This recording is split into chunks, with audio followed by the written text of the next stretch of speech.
All right, get ready to continue. Okay. Thank you. Appreciate Ready to continue with the, well, there's no questions. The next thing I'd like to present is basically the winners of our the recent elk draw, the quota hunt draw.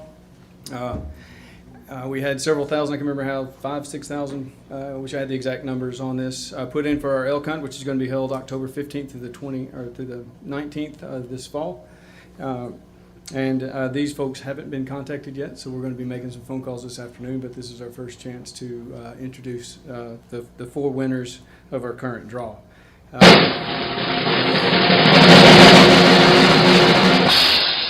That's a Darrylism. I have no meaning of that. I take credit for only what I say, not what is presented on the slides. So the first winner is Tony William Fink of Crossville, Tennessee. Second, Brian Rochelle out of Franklin, Tennessee. Third, William D. Marbury of Stanton, Tennessee. And fourth, Corbin M. Moore of Rockwood, Tennessee. Obvious congratulations to these winners, and again, we'll be contacting them as quickly as we can and going through our normal process to get all of these folks up to the area and having a successful fall hunt. Gray, also, Yes. now, tell us a little bit about the youth tag and when that'll be announced. That's next slide. Okay. So that's a great lead-in. But what we're doing with our youth hunt, as everybody knows, we did a youth draw, and so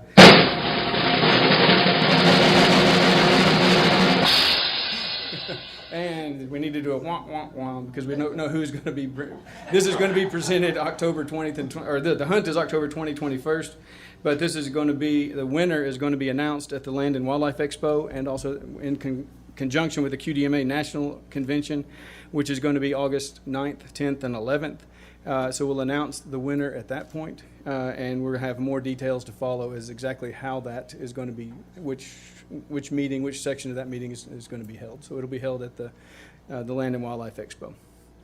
So we'll know that soon. Good on that? Okay. And then to continue, we got quite a few things going on here. To update the importation ban, this is supporting a rule and regulation on animal importation. And essentially what we're trying to do here is keep up with what's going on around the country. Missouri has expanded their chronic wasting disease containment zone to include 4 counties, Adair, Chariton, Randolph, and Sullivan counties.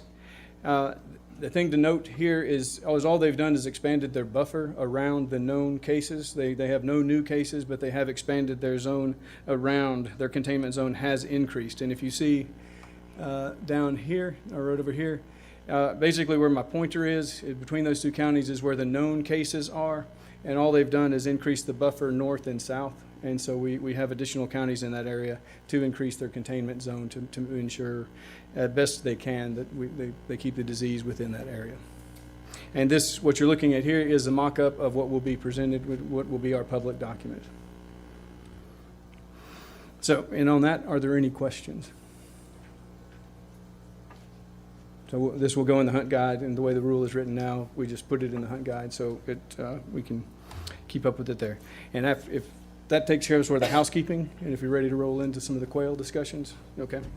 As requested over the last commission meetings on this whole what's going on with quail, what we have done with quail, etc., we've put together sort of a brief history of what's been going on with quail, and then a little bit of a shot into where we're going with quail, and try to get a handle, try to show everybody what we have done, some of the confusion and some of the complications and the complexities of dealing with this game species.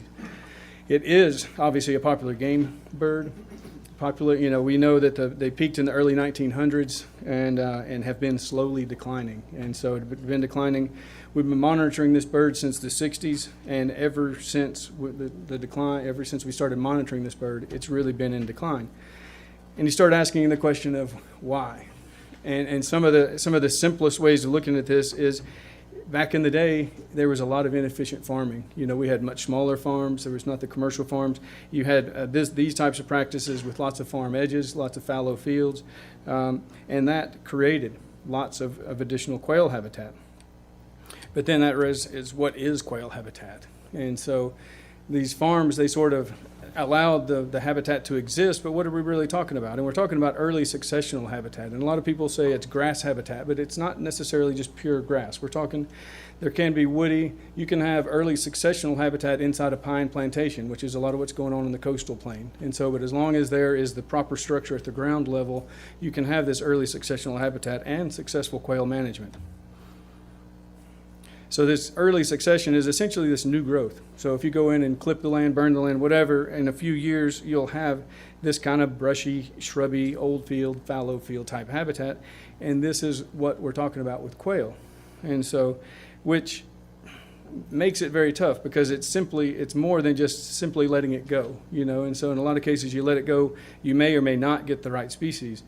Tennessee's a lover of fescue, you know, and so is this grass field a good habitat? In this case, no, it is not a good habitat. And so what we need is good mixture of habitats. And in that mixture of habitats, it's native grasses, forbs, but you also need some woody cover. And so, which also introduces a whole nother component of this that is not just easily managed. And so bobwhites are found near this type of habitat and all this interspersion of habitats. And so you end up with woody cover, herbaceous cover, bare ground, and you end up with this interspersion, which gives you usable space. And so quail need all of these things working in concert to have quality quail habitat. So defining this, and this is the hard part, is too much herbaceous is not good enough. So you need to add this herbaceous, but what you're looking at here is just a grassy field, which is not really suitable for quail. But then you have on the other end too much woody, and so which is not necessarily good. You have nothing on the ground for the quail there. What you need is somewhere right in the middle, which makes quail habitat very complex and a very difficult thing to deal with because you're talking about a maintenance level at this point. You're not talking about something you're trying to hold it in a certain place. So poor planning. If we're not talking about getting onto a property and maintaining it, you're kind of just spinning your wheels. So you need to absolutely, proper planning is critical for success. If you're not doing it the right way, you're going to end up with problems in the future. And this is where we kind of head in the wrong direction if we don't consider the proper components. And those components, again, are the plant species. And then most importantly, and this is where a lot of our failure comes, is interspersion of these habitats. And so they can't be 100 yards apart, you know, as Roger and I were talking about it earlier. If you're standing in escape cover, you know, the quail experts say you need to hit your nesting cover with a softball throw, you know, so having it 200 yards away, 300 yards away is insufficient. They need to be properly interspersed and to have success. So the obvious question is, since we know so much about quail, why is the quail population plummeted? And here's what we've known since the 60s, and this is the famous graph that everybody pops up there, suggests a 65% loss since the 60s. And so we do a lot, we know a lot, but why do we continue to see the populations plummet? And this goes into the biggest enemy that we have, and this is clean farming. And so, and this is not a bad thing. We're not trying to fault the landowners in any way. These landowners are making money off of their, doing what they need to do. But we've lost a lot of the fallow fields. We've lost a lot of those the field road, the edges. All of these things have kind of gone away, or not kind of gone away. They have gone away in many, many areas. So clean farming across the nation has caused problems for the quail. So our farms today, beautiful, beautiful farm. But you look at that farm, there's no edges, there's no buffers. You look at the forest, there's no shrubby going into the forest. It's all sharp edges with no real quail habitat. And this is unfortunately sort of the goal of a lot of our farmers in this world. So our traditional farm as it sits on in Tennessee right now is not really conducive to quail habitat, which obviously causes some problems for the quail and quail population monitoring. The biggest effort, and I think everybody's heard the NBCI term tossed out there, and it's been going around for several decades now, the National Bobwhite Conservation Initiative, which is this quail decline spurred interest in this. And so trying to get an idea of how can we change quail habitat or quail population shifts over time. And this is asking it on a national scale. And what are we talking about? They're trying to go after sort of the waterfowl approach to this, you know, and try to not just what's going on in your state on your WMA, but what's going on nationally that we can do. So they pulled all of the leading quail biologists together. They've really tried to work in getting a plan. We're currently on the second phase of a plan. And so they had one, when was that, in the 80s or 90s, in the 90s, Roger? The first one was in around 2000. 2000. Yeah, and the new revision was just really kind of finalized early this year. Okay. So we're in the second revision of dealing with this quail plan.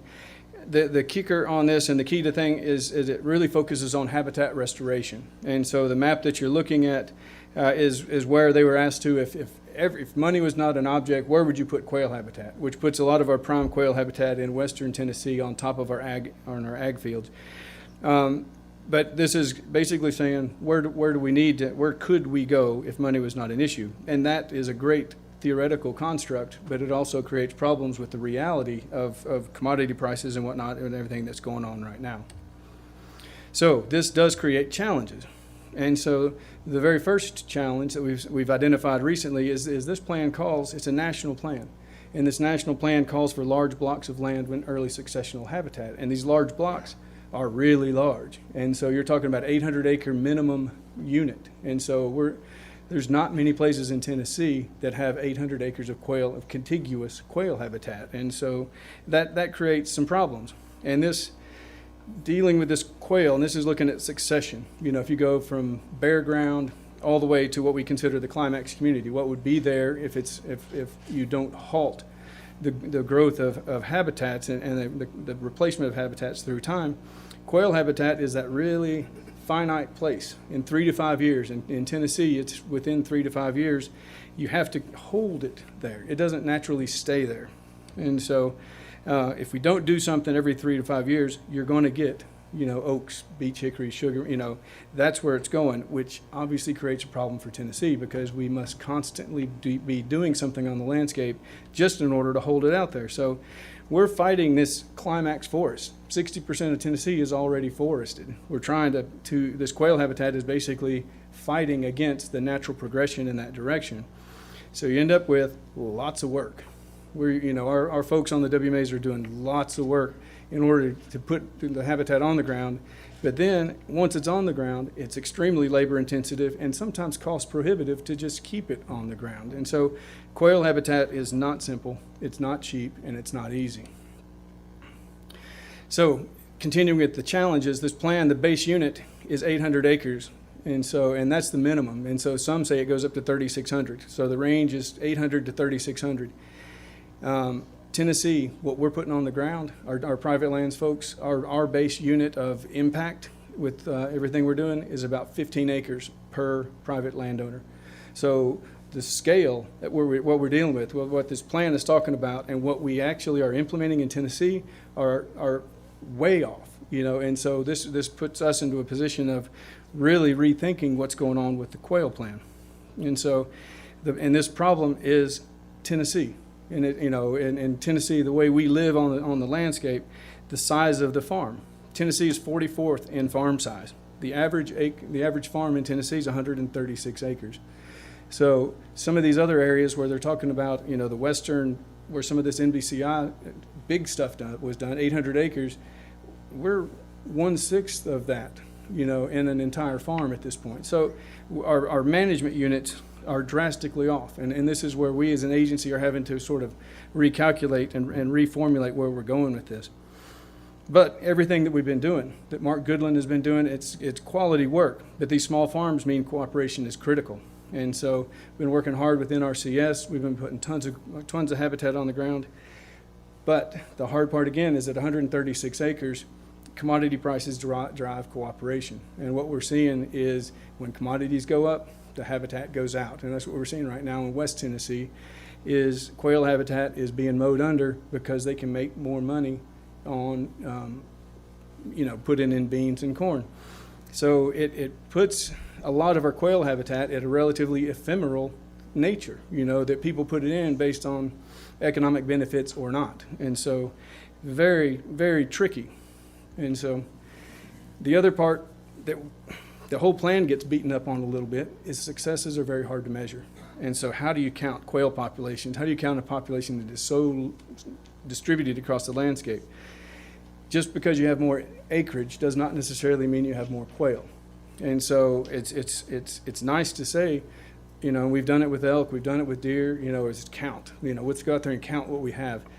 Quail hadn't been that easy so far. Nobody's found a reliable, large-scale measurement for quail at this point. And so there's some research that's hinting that direction, but there's nothing that's been found that has been implemented at this point. It can be done like anything. Anything can be done with the right amount of money, but nobody has the right amount of money right now. So until somebody gets enough money to do it, we're kind of in a little bit of a sticking point right now. The other challenge is, and this is by design, the national leaders said we can't control what each state is going to do on harvest. And so we can't tell any state how they can deal with their harvest management. We can control what we should do with habitat management. So by its very design, the national plan said we're not going to address harvest. Harvest is not a consideration in this plan. This is only a habitat plan. And in that plan, that's where it comes to this 800 acres. Is 800 acres, you can have 800 acres of quality habitat and still hunt it and not have an impact on harvest. And that's what the experts say, 800 to 3,600. And so that is great. But right now in Tennessee, we're dealing with these small parcels. And so there is concern on small parcels about the impact of hunting. And as we move from our old plan into our new plan, there's a strong desire from this agency to address all aspects of quail management. And so, and that includes anything that our regional biologists and our Nashville biologists can come up with that we think will impact quail across the landscape. And so that's sort of a little bit of background into the difficulties. And that sort of just says, golly, where do we start? What are the concerns, the considerations, and whatnot. And then just a little bit, and Daryl pulled this together from a lot of what Mark gave him and some of the regional folks gave him. What have we done? In the last 5 years, what has TWRA done for quail management? And so have we sat on our hands, or have we actually done something good? We've spent, this is manpower right here. We have 4 biologists, and since 2007, we've spent $700,000 cooperatively working with the NRCS. And this is doing some of the USDA programs and whatnot, and we'll see some of the successes with that. We spent about $390,000 on our own farm bill incentives, impacting about 3,600 acres of Bobwhite and CRP, equip, and whip.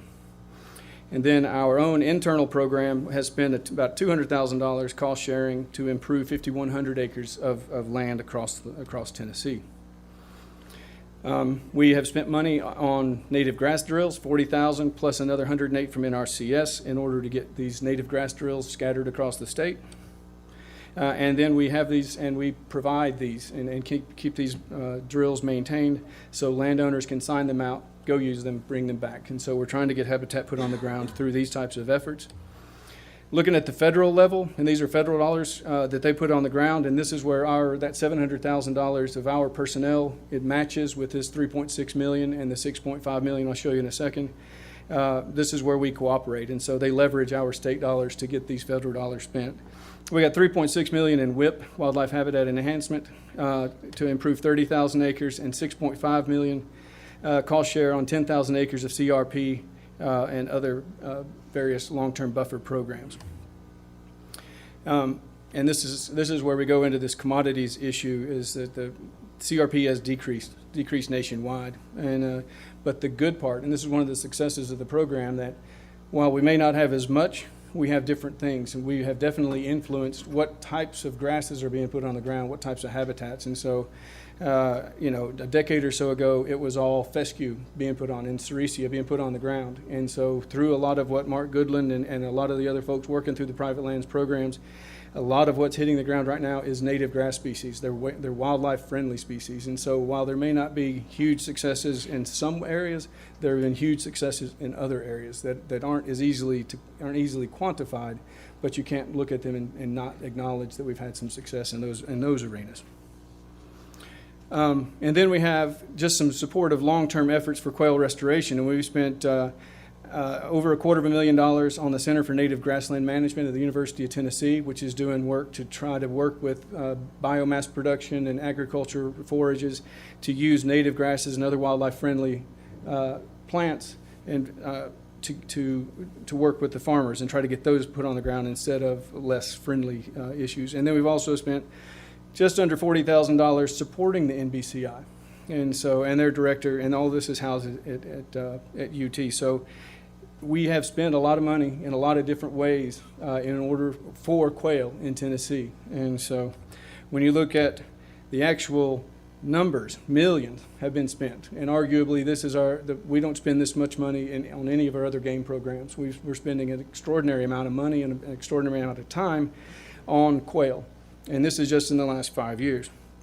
If you sum up what I just showed you a minute ago, 2006 to 2007, we've successfully impacted with our dollars, 48,425 acres. And this includes federal dollars, which 10,000 or 10 million of that was the federal dollars. So it's a big number. State is a small portion of that. But we've leveraged those dollars. And so we spent $11.5 million on quail and quail habitat in Tennessee over the last 5 years. You look at that, at what we've spent, we're spending about $237 an acre to get this habitat put on the ground. And so it is, like I said, it is a hard thing to do, but we as an agency have been actively trying to get something put on the ground and try to get something pushed in the right direction. It's all based on the best science at the moment. Sometimes science changes. We kind of shift gears as we move along, but we're doing what we can with what we have. And this program shows leveraging that 11.5 million wouldn't have been wildlife friendly, or that 48,000 wouldn't have been wildlife friendly, and that 10 million of the federal wouldn't have been wildlife friendly without what we're doing as an agency. So we're making big impacts, even though we have trouble trying to find a way to quantify that.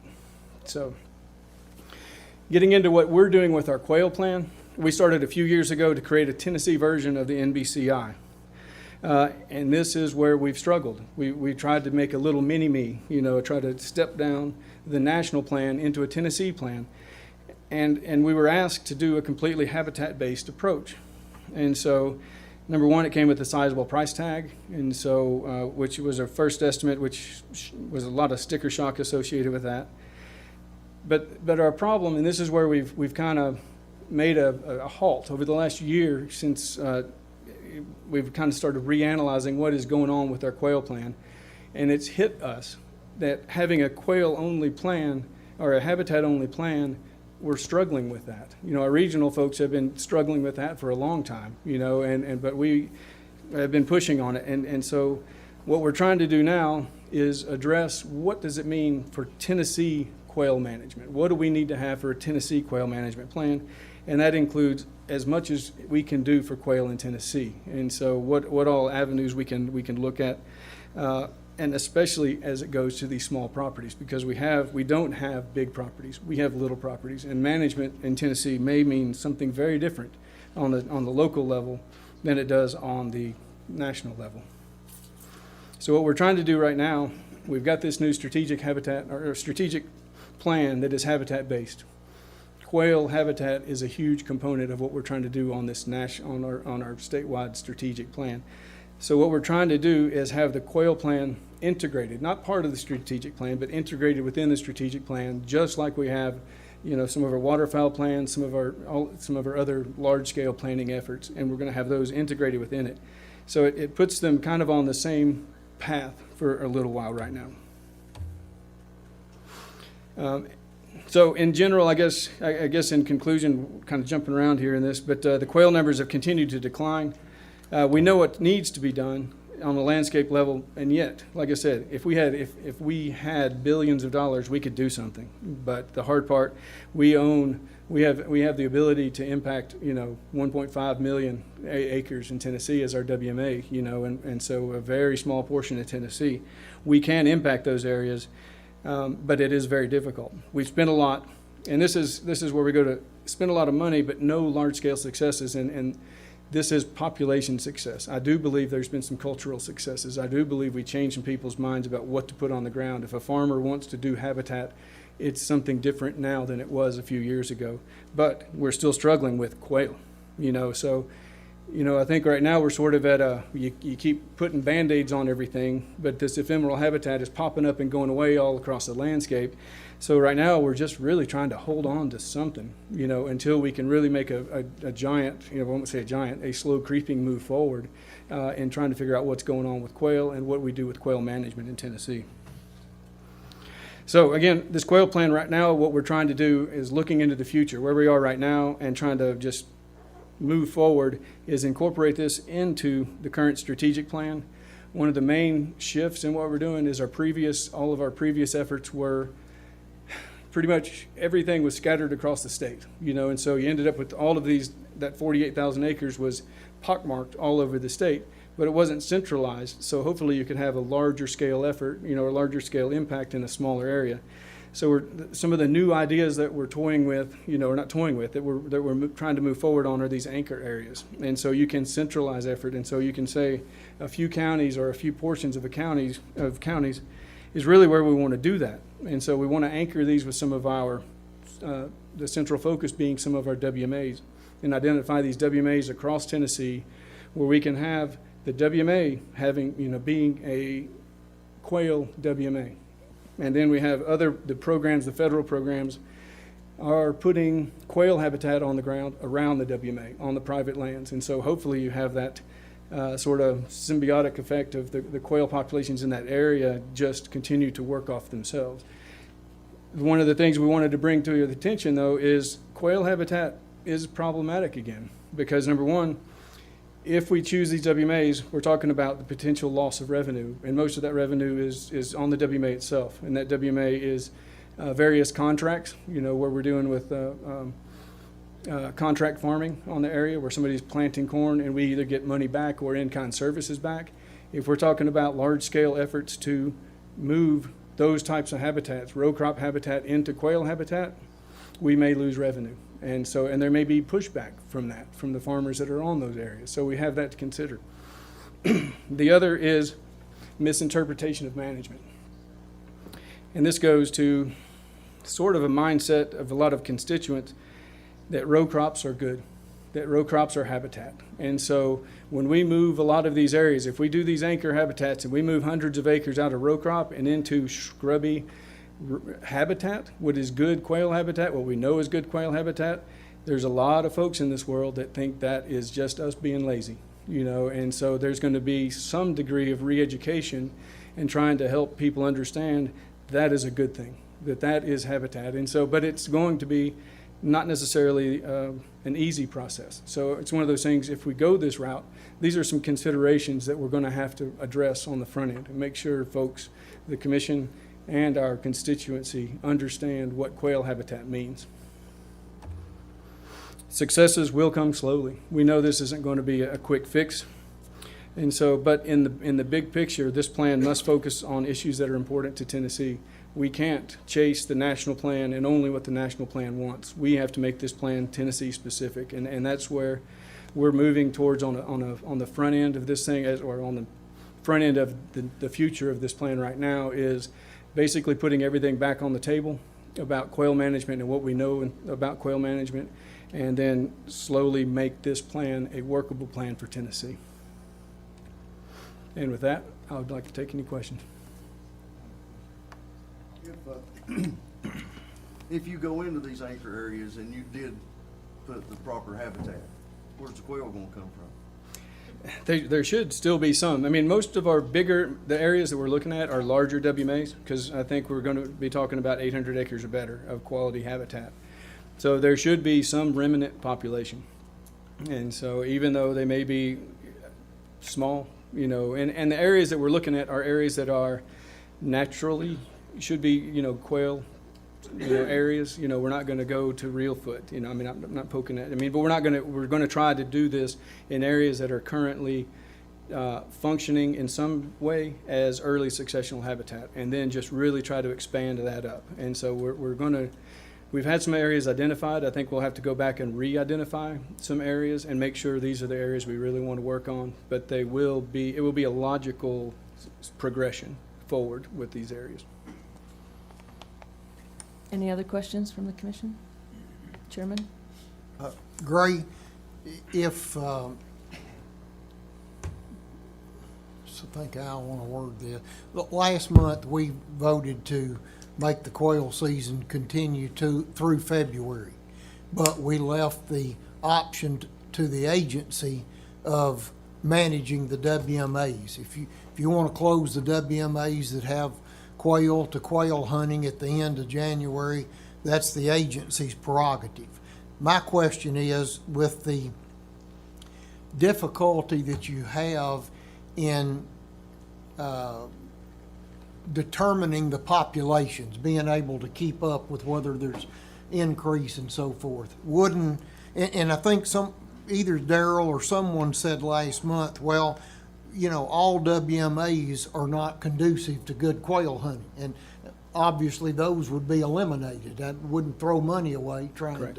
to establish quail hunting there.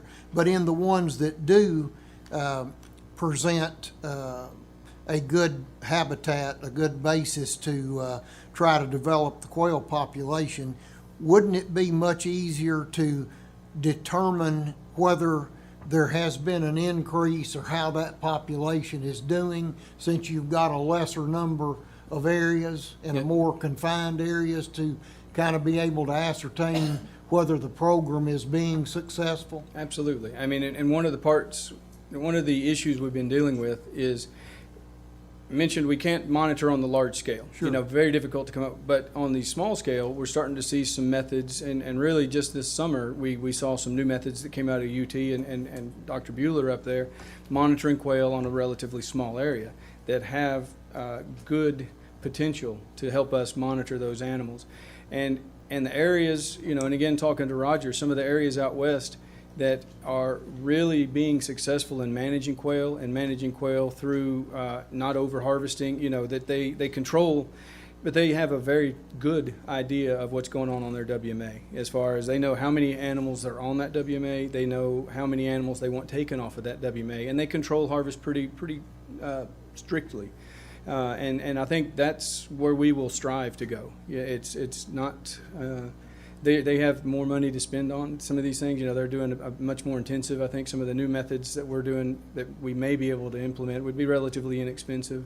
But monitoring and then ensuring, because my big concern is we put these anchors on the ground and we invite people, we tell people, look at all the great success we've had. Well, then every quail hunter is going to come to that area and very quickly overshoot it. And so we want to make sure we don't do that. And so, yes, part of that is we hope, and I'm using plenty of wiggle words here for you, but we hope to be able to monitor those populations and have a quality harvest management regime on there that will not impact those populations. So they do. The whole goal of this anchor is to have that one large contiguous area that continually spills over. So you have to have growth. You can't have a shrinking population. So in order for this to work, we must have growth out of those anchor areas in order to get a population increase on that scale. I guess the point I was making or wanted to make, in addition to being able to monitor whether or not there was population growth, to me, it would also be like an experiment if the agency says, okay, there's no hunting after January 31st on these WMAs. That's going to tell us something about also whether the weather is really affecting these breeding populations, whether that February month makes that much difference. Right. And I think we're going to have to take a close look at all of that. Yeah. I mean, and that's the hard part. We're not, and we knew this was going to be a little tricky because of the harvest issues that have been going on. And one of the things we're seeing is the differential needs between the large-scale western and the small-scale eastern. And I think that's where I don't have a preconceived notion of where we're going right now and how that plan will look as far as any kind of a harvest management regime going in there. But I think we'll see, the smart guys in our agency that deal with quail being able to sit down and start answering those questions and understanding. Monitoring is something Mark Goodland has been trying to drive home forever, on this. It's part of the plan. And so trying to figure out where we are, what we need to do, and not hurt this population, and ultimately see what are those late season impacts, because some of that data is some different areas. And so what is going on in Tennessee, we might be able to figure that out, but it's going to take a little bit of effort. But it's definitely something we're we want to keep our eye on and we're very interested in, because we definitely want the constituency to have that opportunity, but we also, on some of our areas, we may need to do something quite a bit different just because of the amount of pressure on those areas.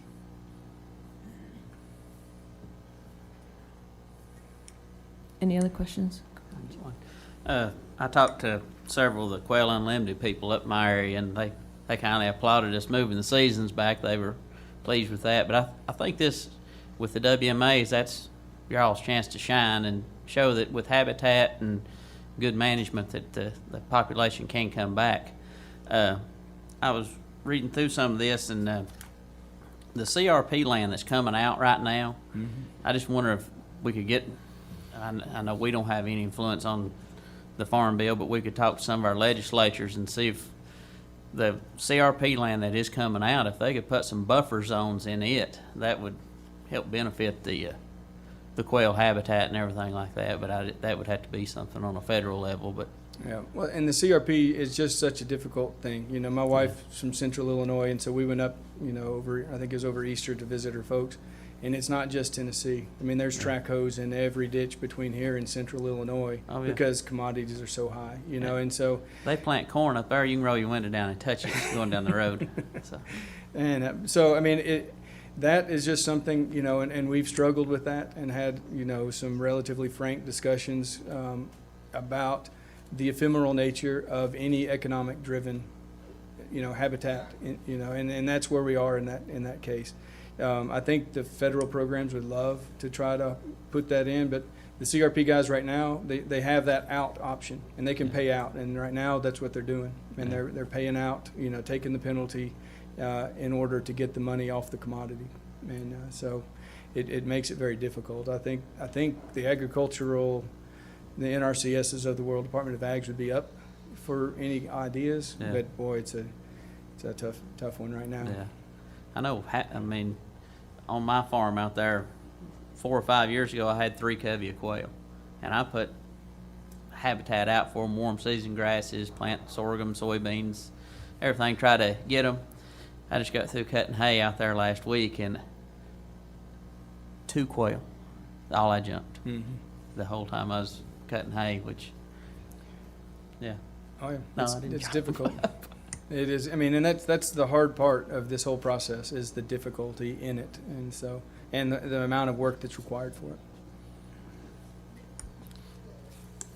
Like the situation Jim mentioned, is there any thought that there may be something going on within the quail species that we don't know about that could also be contributing to the demise or the decline, other than habitat, something from a health standpoint?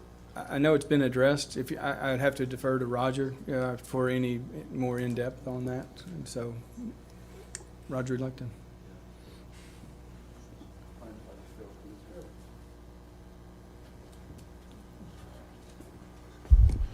You know, you pose a really good question, and it's one that's kind of been out there. It's been out in the air, I guess I'd say, for a long time, and a lot has been done with it. And I guess all that we can say about it is that the overriding factor, we're pretty sure, is the fact that land size has changed and what's on the land has changed. But what you also have to say is there are certainly other contributing factors, but we don't know what they are. Nothing's been found yet at this point.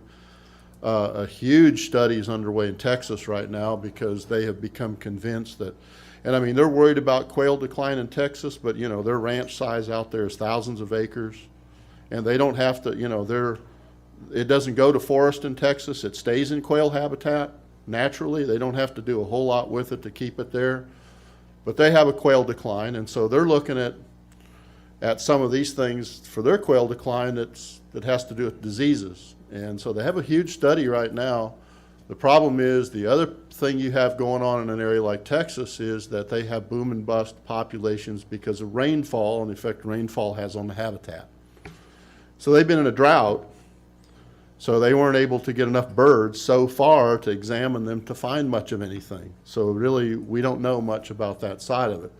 But again, that's a whole different situation than we have.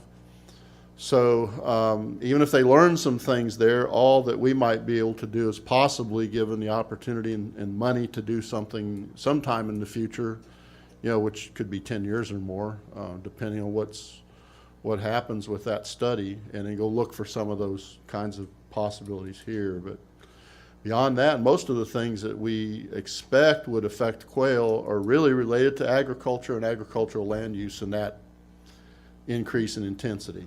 That's really what it comes down to. So they're pesticide things, and but the habitat's gone, so the quail aren't going to get exposed to much of that because they're just not going to be there anyway.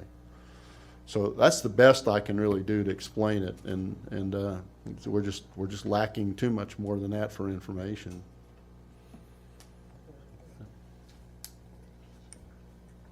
I think this commission has responded in the last two meetings, that when we talk about quail, is that we all know that there's problems, but like with Jim, what he says, did you hunt your quail? But that's the bottom line. As a commission, and we represent the license holders, we're not trying to go against what the biology's saying. We know there's a problem, but there again, we don't feel like that hunting is the cause of the demise, and that's why and I feel like we did not want to penalize the people that were out there making active efforts so they could hunt. So I think that, that everything that y'all told us in the history is great, but I've never heard anything from any state that what I've tried to research and read, that hunting is a factor in it. And I think that's where it appears that this commission has, bounced back and said we want it to end up at the end of February, because we might as well give opportunity, because we don't really feel like it's a factor in the demise of the quail population. And please don't take what we're presenting here as any kind of a Well, I did, and criticism. I'm just saying, I And so- want the people to understand too, why Right. it appears as though we're not agreeing with it. We're agreeing with it. There's a problem. We don't know what the problem is, but we don't want to go against the hunting of them if it's not going to be a factor in the decline. Yeah. Our big issue, our big new concern, and sort of the revelation we've been dealing with over the last couple of, really over the last 8 to 10 months, is scale. Is the scale of the NBCI and the management scale they're dealing with, and the management scale, the reality of what Tennessee can deal with. And those are the things we have to come back and really rethink what we're doing with our plan. Because the plan that we'd been working on for the past 3 years only dealt with one thing, and that was habitat. And so, and that's where we don't know where it's going to go. And so, but we believe we need to at least ask that other question. And so this is not in any way a criticism of anything the agency or the commission has But done. we've had success on other species that we didn't have 30, 40 years ago. It's my hope that we can do something for quail in the same regard. Right. Oh, absolutely. And if we had plenty of habitat, if we had a cultural shift in, some of the landowners, making that conscious choice, we may have absolutely no issues getting quail back on the landscape. But it's a big problem and with a big time troublesome solution. Anyone else? Yes, could you comment on, or will there be more information for landowners about the effect on tame birds or pen-raised birds and hunting those on your property, and also trying to manage for a native quail, and how possibly these birds could affect your natural populations?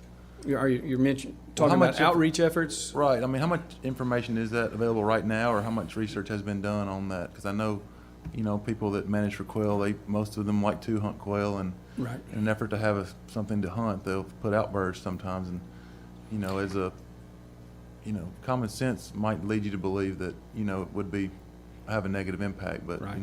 that may not be the science. And again, I'll have to divert to Roger. Most of what I'm talking about here is the administrative side of things, but Roger, when we get down to the nuts and bolts, I'd like to bring him back up if you'd like to talk about Well, the yeah, if he's willing biology to of talk that. about it now, that's fine, or if we can hear it, at another time, but, I think it's something that would help. What? Either way, go ahead. I can keep it really brief now, but I can talk to you. I'll keep it brief now, or I'll go as far as you want me to, I guess, and you can say, sit down and we'll talk to you later, however you want. But the penreared is a big issue. It's a sticky wicket. And the sticky wicket it has long time been a sort of a love-hate relationship between professional wildlife managers and the private sector, because there are issues. One of the key issues is diseases. This is where the disease part that, you know, was brought up earlier really comes into play. And that is that you'll get scenarios out there where folks are raising birds, for example, under not quite appropriate health conditions, and so those get turned out, and then any wild birds in the vicinity can potentially contract those diseases. And some of these diseases, since I deal with wildlife diseases too, and that's another one of the hats that I wear in the agency, one of the things about a lot of those diseases are once it's in the ground, in the soil, it doesn't ever go away. So generation after generation of birds potentially that might be in an area could contract that. So, but we don't know any of this because most of this happens outside of our knowledge, of course. We're not aware that who's releasing birds where, how many, things like that. So there are disease issues, and what generally they're going to hear from me if people talk to me about pen-reared birds, if I can't convince them to do everything they can to raise wild birds on their land, then what I tell them is that they need to go look up what's called the National Poultry Improvement Plan, which is the regulations that people who operate commercial game farms have to abide by. And these are all come under USDA regulations. And they have to have regular, oops, I keep touching something there. That's what that noise was. Sorry. Ty is getting against that keyboard. But anyway, folks who are properly raising quail from the standpoint of agriculture, which they're regulated as poultry, and they actually are, these pen-reared things, they're actually poultry, have to test these things, just like if you're raising chickens out there for Tyson, or if you're doing any of these things, it's a commercial poultry. And there are certain diseases that have to be tested for. And so I tell them, you know, if you're going to do this, buy your birds from people who can tell you on their certificate that they are compliant with the National Poultry Improvement Plan. Because otherwise they are risking not only wild quail and other wild birds to release these things, they also are risking poultry that might be in the neighborhood, because all of these are chicken diseases in reality. And so if you have lots of, it's like if you live down in southern Middle Tennessee, we've got some places down there where there's lots of really, really high dollar commercial poultry operations, and it's a risk with a lot of those. So that's one of the big things. And there's a whole host of other things, and of course they don't survive very well to begin with. So, you know, you put them out with the idea in mind you're killing them. Either they're going to die, or you're going to shoot them, and that's the other thing. Otherwise, you've wasted your effort. So that's really that's sort of the 50-cent version of a whole lot more on that issue. Does that help, or you want to hear more? No, I don't have to hear more. I just think the more we can put out there Yeah. for information for Yeah. landowners, 'cause I think most people fall somewhere in the middle. You know, Yeah. they understand where they're at. They're doing what they can with the information they've been given to try to maintain or grow their wild quail population. But Yeah. at the same time, you know, they like to shoot quail at sometimes. And just I think the more information they can have about what it's doing to their wild birds, and if it's having a negative impact, or you know, I know they, you know, more than just the disease. I mean, I'm sure there's other issues concerning that. We don't have to go into it there all. are actually. There's a whole list of them that I could really spend the whole afternoon. No, we don't need to do that, I don't think, but. And I don't want to do that. The more But, yeah. information that we can put out, Yeah. I mean, you know, they can take what they want from it and try to make decisions based Yeah. on what they want to do on their own land. Yeah, and we can certainly make an effort to try to get some of that kind of stuff out there on our website and so on. Thank you.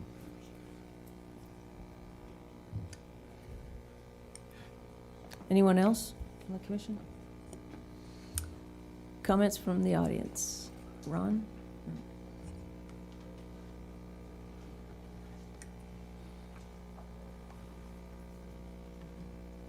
I'm Ron Crabtree, and I don't know much, and none of you need to confirm that, but I usually know where to find out, and I know people who do. And we've got a pretty good resource here today. He didn't come for this purpose, but hey, I take advantage of whatever opportunities come along. Tim Corrin is the regional rep biologist.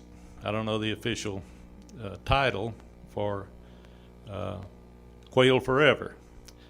He's got a long history in wildlife biology and management, and one of his claims to fame that he probably does not want me to tell you about is he was the sharpshooter for a state agency, and that involved chronic wasting disease, but we're not here to talk about that. But Tim Corrin is here, and has a lot of experience in this area with a lot of different states and knows some successes along with the failures. If you'd like to ask him anything now that I put him on the spot. Thank you. Come on up, Tim.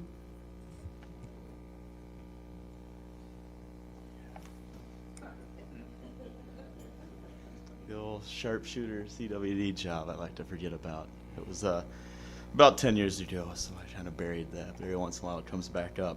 But I've worked for Pheasants Forever and Quail Forever as a wildlife biologist for 10 years now. And it's nice to come into a state agency building and see quail brought to the attention to everybody, honestly. I applaud you for it. It's not easy work. Like you said, it takes a lot of time, a lot of money, a lot of dedication. But I think you guys are heading in the right direction with all your talks about habitat and your hubs and your focus areas and NBCI plans and things like that.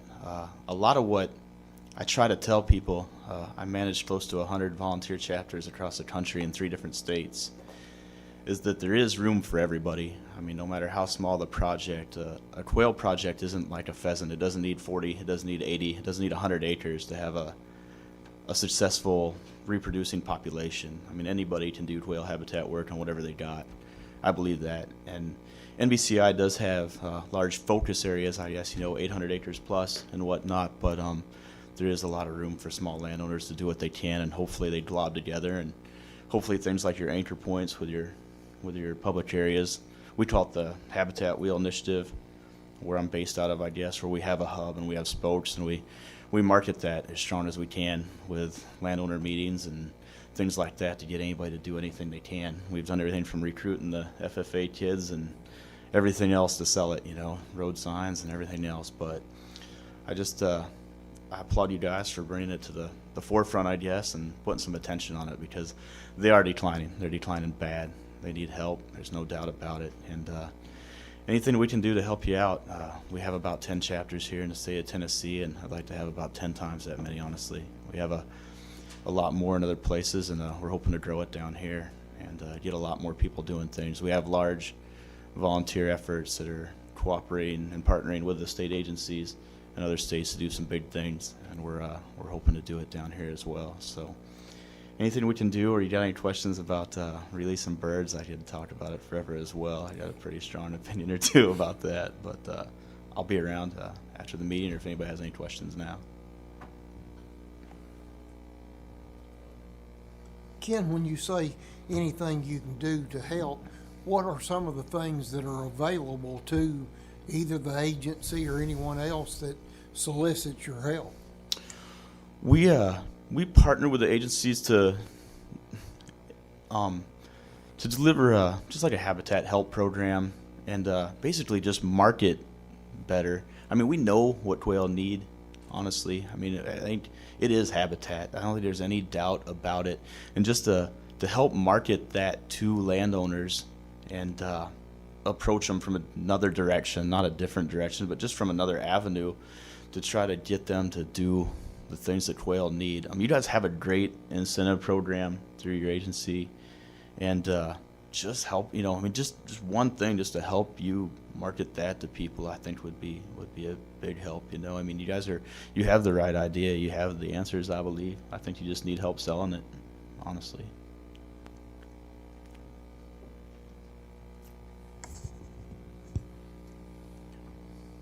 Bear with my thick-headedness. I hear you on habitat, but I'm also hearing one is that this isn't a Tennessee problem only. This is a nationwide problem. It is. And I guess I go to Commissioner Bledsoe's situation, his circumstances where, you know, he very intentionally protected the habitat and lost the coveys. And it just, I'm not saying that there is something else going on, but I think it's fair, and it's fair that our staff has been saying, you know, there may be more going on than just habitat. And I would just appreciate your thoughts on the more that might be going on. I don't, I personally, I mean, if I did cover the logo for 30 seconds here, I personally, I don't put a lot of emphasis on the disease and things like that. I really truly believe that we have cleaned up the landscape so intensely over the last 25 to 30 years that we've pushed them out. I live in Illinois, and in 1980 we harvested 1.8 million quail. We shot less than 100,000 last year. I mean, it's down over 90%. But I would pull up any aerial photo of any county in that state and let you look at the farms from 25 years ago, and I'd say we took away 95% of their habitat as well. I mean, you had these small quilt-like farms everywhere, rough edges. You had oats, you had hay. You weren't cutting it 4 times a year. You had dirty farming. You didn't have Roundup. You had weeds. You had all kinds of things that have changed so much in the last 25, 30 years that I truly believe that that's what's pushed them out. And even if you have great habitat yourself, you have to have buy-in. I mean, from your surrounding areas at least. I mean, there's got to be a funnel from somewhere else. I mean, you'll have some birds. You know, you do good habitat work on your patch, but if you really want to see increase, you do need to talk to your neighbors. You know. There's a lot of talk of parasites and bird flu and fleas and fire ants and everything else, but if that were the case, in my opinion, I think you'd have seen it sooner. When populations were at their extreme highs, when you see those diseases come in and do their worst. It's like a distemper running through raccoons, you know, when they get up to their highest populations, that's when the diseases come through and knock them flat. And when we were at these record high populations, they didn't get knocked flat overnight, and I think if it was disease, they would have. But, and again, that is just an opinion. But I think it's habitat, and I see areas like in Illinois where I live, we have about 60,000 acres of CP33 bobwhite buffers in the state. It's the most in the country, and you can go to any county there that has the lion's share of those acres, and you have real quail populations. I mean, you have increases, but I mean, it's pockets. I'm not about to tell you it's happening on large scale or, you know, anywhere huge, but if you go to those pockets where you have a lot of those edge habitat acres going in, you got good bird populations. But it's a tough sell. We've sold a lot of it, though. I mean, it makes economic sense to a farmer to put in the edges that maybe aren't producing near as much and increasing his overall yield, and they're paying well. I mean, they've gone up. The rates have increased 4 times in 5 years. You know, I mean, they're certainly not up to cash rent standards, probably, but it makes economical sense. Getting them to sit down and listen to you, though, sometimes is pretty tough. But I see education is probably one of the biggest restrictors, I guess, in putting habitat on the ground. There's a lot of great programs. There's a lot of great incentives. We know what to do, but you've got to market it well, and you have to educate people. I guess the high price of seed, like corn seed and soybean seed, is kind of an incentive too, because those low yield areas around the edges and the buffers are. Yeah. No use wasting the high price fertilizing seed to put it in. I designed a calculator a couple of years back where you could punch in your acres, and it would pop up and tell you what all your inputs were and how much you were producing. And when you punched in CP33, it'd show you how much it increased your yield in the middle, you know, and how it made economic sense. But honestly, the price has changed so much now that I can't even keep that calculator. I mean, accurate. I mean, inputs and fertilizer and corn and beans and everything is so volatile right now that I can't even make it make sense. I mean, when it was stable for 3-4 years straight, it wasn't hard to figure those formulas out, but now it's like a roller coaster. I mean, it rains and the price of corn goes up or down, or it doesn't rain. It's a mad market right now. But it does, I mean, I truly think CP33, an edge program, a buffer program for farmers, makes sense. And I think if you can get any farmer to sit down with you and listen long enough, you can. Out at my place, like I said, I've got the habitat and everything. Populations went down. They've not been hunted. And I don't think it's disease because I'm a poultry farmer and I've got a poultry operation, and they check USDA checks every flock that I've got. But me personally, I blame mine on the increased turkey population. The turkeys went up, the quail went down. Trey says I just can't kill them. Is what it is. So. I hear it a lot. But what I see is, I see a lot of change in habitat, and I see the turkey population on the increase, and the quail on the decrease, and I think it's an easy scapegoat. But I don't. I mean, if I had $1 for every time I heard the turkey were eating the quail, I'd be rich. But I mean, you can go to the states where they can legally feed animals, and where they have quail and turkeys, and you can see them together underneath the feeders. I mean, side by side, groups of them. I don't think they're eating them by any means. But I think a lot of times that habitat changes, and everybody sees all these turkeys moving in. They see the turkey on the decline. They're like, man, those turkeys are pushing my quail out. I mean, I think it's an easy argument, but I think they can. Where I hunt, mostly during the hunting season in Illinois, there's probably 8 covey of quail, and there's a couple hundred turkeys. I mean, they're getting thick, no doubt, but they seem to get along well when they have to. It seems like, I mean, we know that the almighty dollar is going to rule out. So for us to change the minds of the general public, and how do we do that? We need to do it aggressively, but if that's against us, then for us to invest so much money in a few WMA areas, how much of an impact will that make overall unless the people in the community start buying into this? You have to get them to buy into it. I mean, you have to make it make sense for them. I mean, you're going to have to compound incentives with programs and whatever it makes to make economic sense to get them to do it. We offer a lot of the same incentives, maybe a little bit different. In Illinois, we've paired chapter dollars with agency dollars with federal dollars to make as much economic dollar sense to landowners as possible. And it almost, I mean, it's to the point where we kind of hit a point where it was like it was finally enough, and they started buying in.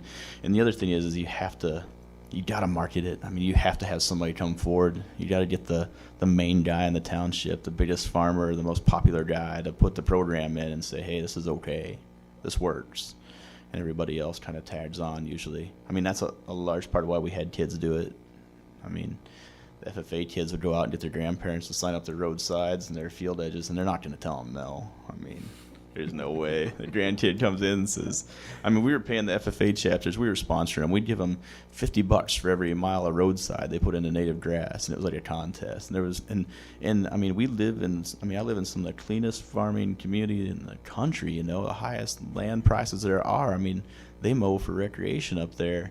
And I mean, these kids would go out and start signing them up, and it was like as soon as people started planting grass in the ditches, real grass, not fescue, and not mowing it, was like, okay, this is okay. Like I can do it. I'm not going to lose my land lease, or the neighbor's not going to get mad, or whatever. Like, it's okay, and then everybody starts doing it. And I think it's the same thing with habitat and CP33. And I mean, I hate to talk about CP33 so much, but it seems like the most economic practice right now for farmers as far as how it pays and how little they have to take out of production. And for us in a highly agricultural state, it works. It makes sense, and it makes sense for quail. I mean, it's linear habitat. That's what they like. They like an edge. It's native grass. It's clump growing grass. It works well for us, and it seems to be the best silver bullet we got right now. And with the bird release, it comes up all the time.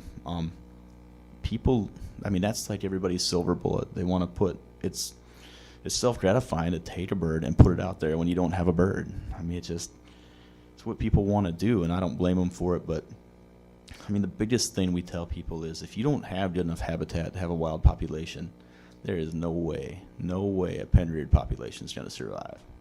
It's not going to do it.